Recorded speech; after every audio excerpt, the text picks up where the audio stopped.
Welcome viewers, আমি কালো আত্মা চলে আসলাম আরও একটি নতুন এপিসোড নিয়ে। আজকের এপিসোডে আপনাদের জন্য থাকছে কয়েকটি ভয়ঙ্কর ঘটনা। আশা করি পুরোটা সময় জুড়ে থাকবেন, তাহলে হয়তো বুঝতে পারবেন যে আসলে ঘটনাগুলো কতটা ভয়ঙ্কর। তো প্রথমে যে ঘটনাটা দিয়ে শুরু করতে চাই, এই ঘটনাটা পাঠিয়েছেন ফাতেমা নামে কেউ একজন। তো ঘটনাটা ছিল এরকম, তিনি কোনো একটা বাড়িতে ভাড়া থাকতেন। সেই বাড়ির যে বাড়িওয়ালা ছিল তার দুইটা ছেলে ছিল, এবং দুইটার মধ্যে থেকে তার যে ছোট ছেলেটা, ওই ছেলেটা মানে একটু অ্যাবনর্মাল টাইপের ছিল, মানে একটু পাগল পাগল ভাব ছিল। কিন্তু তার মানে কথাবার্তা শুনে মনে হতো না যে সে অ্যাবনর্মাল বা পাগল। মানে খুবই ভদ্র এবং খুবই সুন্দরভাবে গুছিয়ে কথা বলতেন।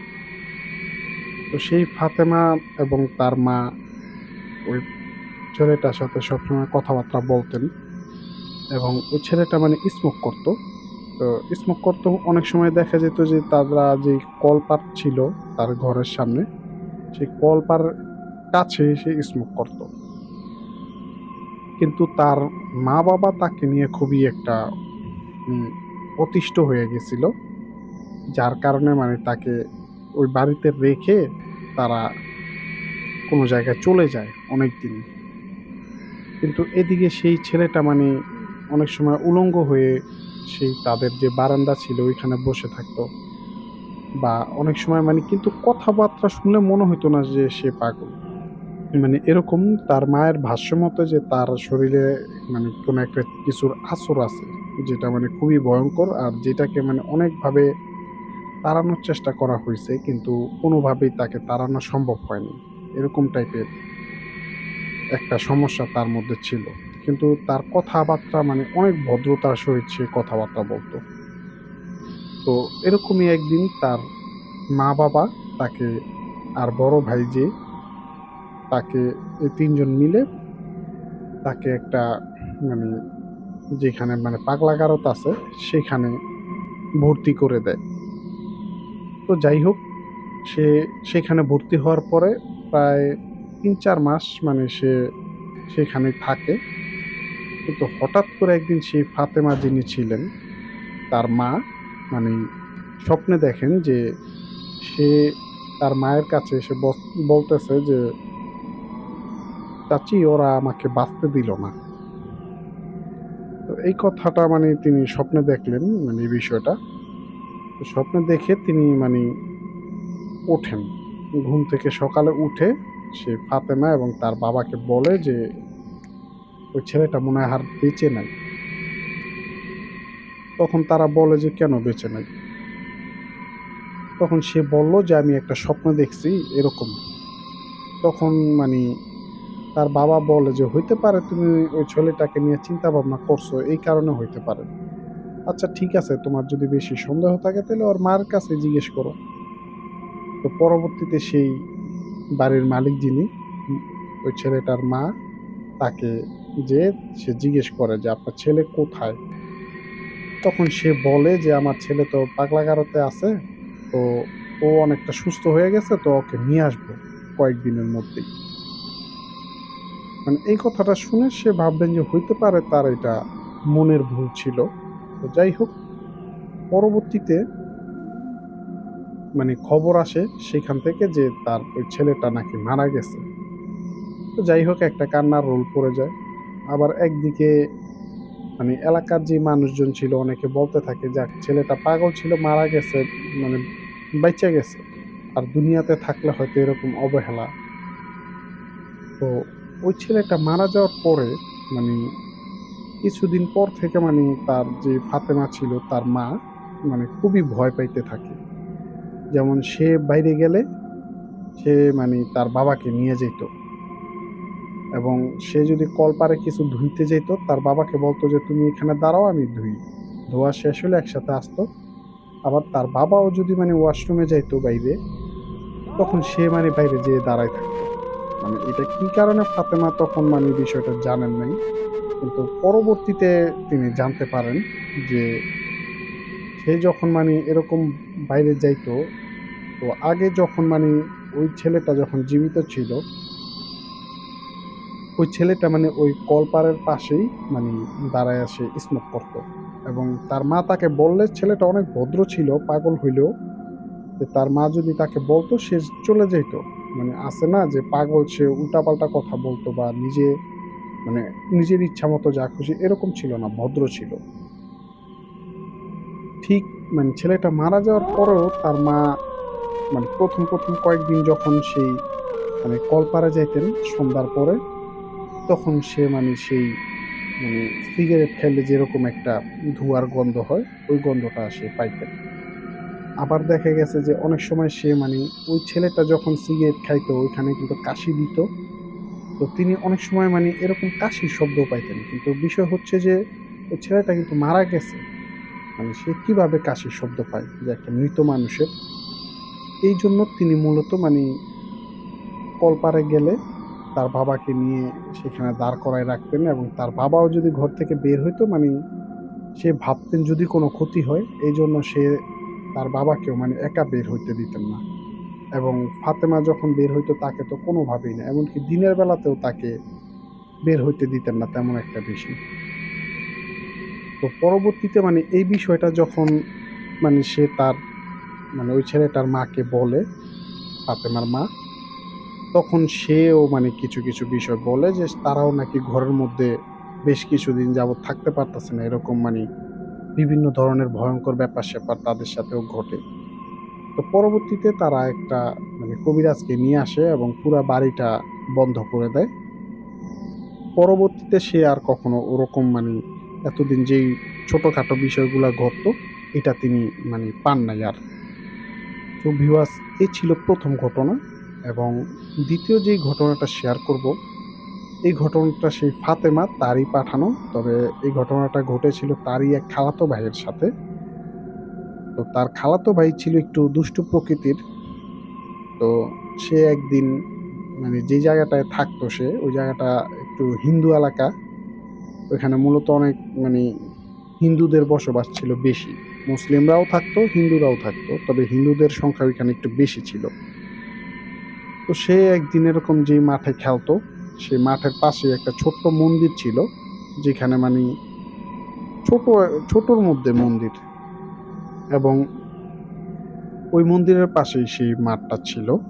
তো সে আর তার কিছু বন্ধু বান্ধব মিলে একদিন সেই জায়গাটাতে মানে যে মন্দিরটা ছিল, সন্ধ্যার পরে যে ওই মন্দিরের মধ্যে অনেক দুষ্টামি করে এবং কয়েকটা মূর্তি মানে ভেঙে ফেলে। পরবর্তীতে সে চলে আসে, কিন্তু ওই দিন রাত থেকে মানে সে আর বিছানা থেকে উঠতে পারে না। এবং কে যেন একটু পর পরে এসে তার মানে মুখ চেপে ধরে। সে এটা নিয়ে মানে খুবই চিৎকার চেঁচামেচি করতো, কিন্তু কিছুতেই কিছু হচ্ছিল না। তো পরবর্তীতে মানে তাকে একটা কবিরাজ দেখানো হয়, এবং সেই কবিরাজ এসে বলে যে সে যে মন্দিরে এই কাজটা করছে, এটা মূলত কেউ কিন্তু জানতো না। সে মানে কবিরাজটা বলে দেয় যে সে মন্দিরে গিয়ে এরকম একটা কাজ করছে। সেই মন্দিরের মধ্যে একটা হিন্দু জিন ছিল।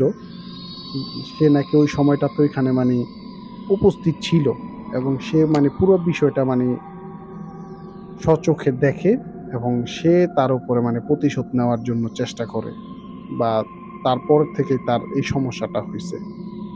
তো পরবর্তীতে সে ওই তার মা-বাবা সেই মন্দিরের মধ্যে মানে পরবর্তীতে বিভিন্ন ধরনের দুধ কলা দিতে হয়, এবং একটা মানে পাঠা বলি দিতে হয়।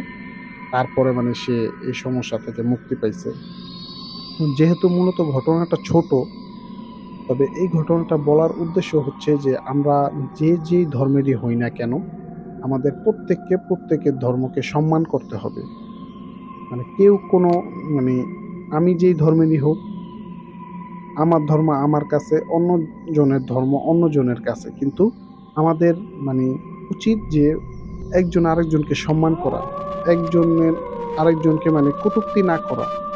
তো ভিউয়ার্স, এরপর যেই ঘটনাটি আজকে আপনাদের সাথে শেয়ার করব, এই ঘটনাটি যিনি শেয়ার করেছেন তার নাম হচ্ছে দেলোয়ার, এবং তিনি হচ্ছেন একটা কোম্পানির ম্যানেজার, কেরানীগঞ্জে তিনি থাকতেন। এবং এই ঘটনাটা ঘটেছিল ছোটবেলায় তার সাথে। তার গ্রামের বাড়ি হচ্ছে কুষ্টিয়াতে। তো তিনি যেই বাড়িতে থাকতেন ওইখানে মানে তাদের বাড়িতে অনেকগুলা ভাড়াটিয়া ছিল, এবং তার বাড়িটাও কিন্তু অনেকগুলো মানে হিন্দু এরিয়ার মধ্যে, এবং ওখানে অনেক বাড়িতে হিন্দু থাকে। এমনকি তাদের বাড়িতে মানে কয়েকজন ভাড়াটিয়া ছিল, তারাও হিন্দু ছিল এবং মুসলিম ভাড়াটিয়াও ছিল। তো তারা সবাই মিলে একটা কাজ করতেন যে রফিক ভাই নামে একজন ছিল, আর বাবলু নামে একজন ছিল, এই তিনজন। আর সেই যিনি ঘটনা পাঠাইছেন দেলোয়ার, এই তিনজন মানে মাছ ধরতে যেত। তো বাবলু আর রফিক তারা কিন্তু মূলত তার চেয়ে একটু সিনিয়র ছিল, কিন্তু তারা তিনজন মিলে মাছ ধরতো সবসময়। তাদের ওইখানে একটা পুকুর ছিল। তো রফিক মানে কাজের জন্যই হোক আর যে কোনো কারণেই হোক সে মানে একটা সময় ঢাকাতে চলে আসে। কিন্তু সে ঢাকাতে চলে আসার পর থেকে মানে তাদের মাছ ধরাটা মানে অনেকটা কমে যায়। তখন মাছ মোটামুটি তারা দুজনেই ধরতে যাইতো প্রতিদিন। আর এদিকে যেই পুকুরটাতে তারা মাছ ধরতে যাইতো সে পুকুরটাতে মূলত মানে হিন্দু এলাকা, যেহেতু মানে মহিলারা অনেক সকালে গোসল করতে আসতো, যার কারণে মানে মাছ ধরতে তাদের সমস্যা হতো বা মাছ ধরতে পারতো না। তো একদিন সেই দেলোয়ার সেই বাবলু ভাইকে বলে যে ভাই একটু তাড়াতাড়ি আসেন, কারণ আপনি তো অনেক দেরিতে আসেন, মাছ তো ধরা যায় না ওই সময়টাতে, কারণ মানুষজনের একটা গোসলের একটা তাড়া থাকে সকালবেলা, যার কারণে মানে মাছ ধরা যায় না। তো এটা বলে সে বাবলু ভাই বলে যে ঠিক আছে, এটা বলে চলে যায়। এবং পরের দিন যেহেতু তারা মাছ ধরতো প্রতিদিন, সেই ভোর রাত্রের দিকে উঠে যাইতো, যার কারণে মানে চোখে ঘুম থাকতো না তেমন বেশি একটা, মানে মাছের যে একটা নেশা, যার কারণে ঘুমও মানে আধো ঘুম এরকম থাকতো।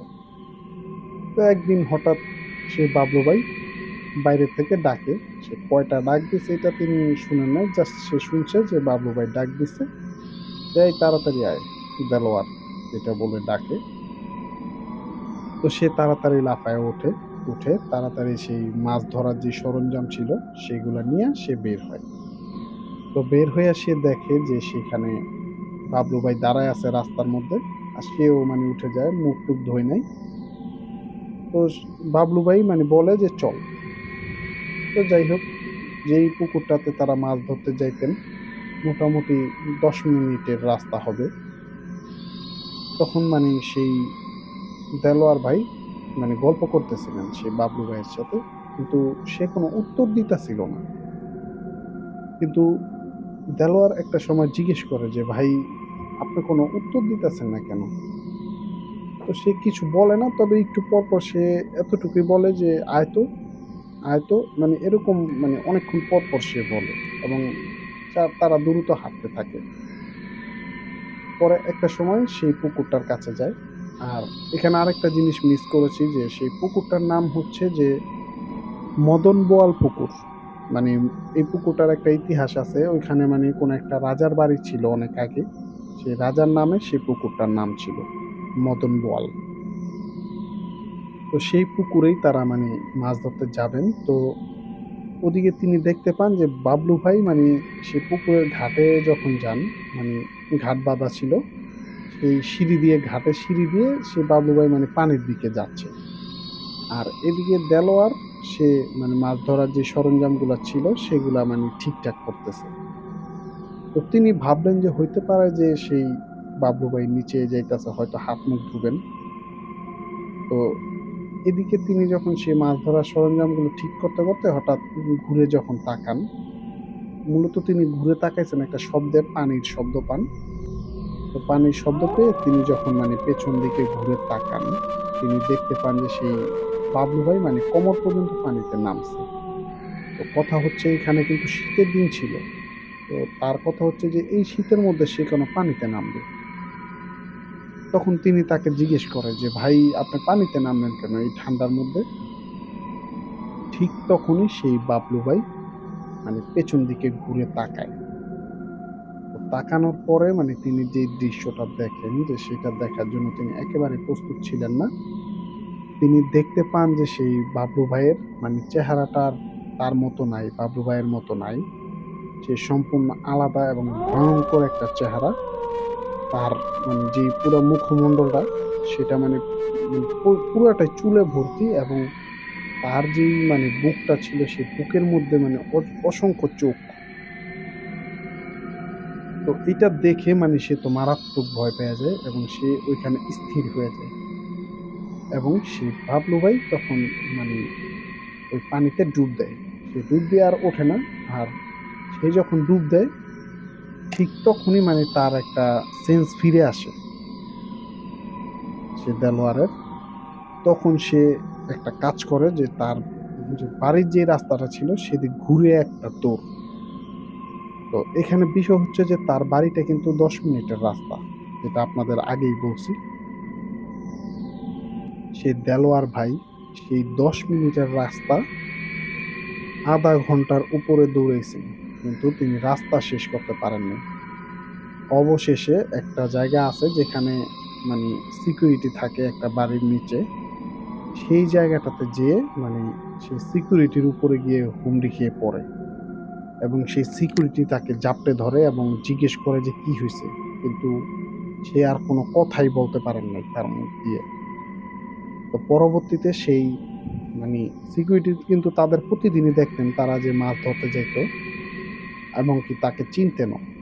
পরবর্তীতে তাকে নিয়ে বাড়িতে পৌঁছে দেয় এবং সেই দেলোয়ার ভাইয়ের যে মা বাবা ছিল তাদেরকে বলে যে ও ভয় পাইছে, তাদের গোসল করায় দেন। তো যাই হোক পরবর্তীতে তাকে গোসল টোসল করায়া ঘরে নিয়ে যায় এবং সে শুয়ে থাকে। ঠিক তারও অনেকক্ষণ পরে সেই বাবলু ভাই আসে এবং তাকে ডাকে। তখন সে বলে যে ভাই আমি মাছ ধরতে যাব না, আমি গেছিলাম ওই মাছ ধরার সরঞ্জাম সবকিছু আমি সেই ঘাটটার উপরে রেখে আসছি, আপনি যে ওগুলা নিয়ে আসেন। তখন আর বাবলু ভাই বেশি জোরাজুরি করেন নাই। তিনি হয়তো বুঝতে পারছেন যে হইতে পারে যে কোনো কিছু হয়েছে, নাইলে তো ও এরকমটা বলতো না। কারণ দেলোয়ার ভাইয়ের এই মানে বেশি মাছ ধরার নেশাটা ছিল।